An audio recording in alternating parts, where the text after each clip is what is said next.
નમસ્કાર, થર્ડ આઈ એક્સપ્રેસમાં તમારું સ્વાગત છે। મારી ચેનલને લાઈક, શેર અને સબસ્ક્રાઇબ કરશો।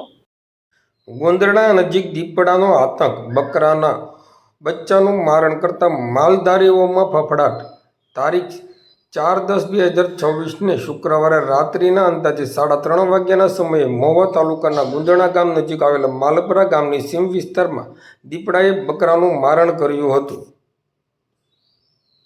આ બનાવને લઈને માલધારીઓમાં ભારે ફફડાટ ફેલાયો છે। અવારનવાર આ વિસ્તારમાં જંગલી પ્રાણીઓના વિડીયો પણ સોશિયલ મીડિયામાં વાયરલ થતા રહે છે, તેમજ પશુઓ પર હુમલાની ઘટનાઓ પણ સામે આવી રહી છે।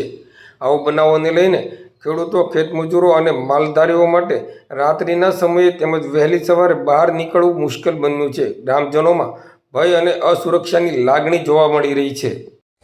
મહુવા તાલુકાનું માલપરા ગામ, માવજીભાઈ ગોવિંદભાઈ ખરકની વાડીમાં બકરાનું મારણ કરેલું છે દીપડાએ રાત્રે 3:30 કલાકે।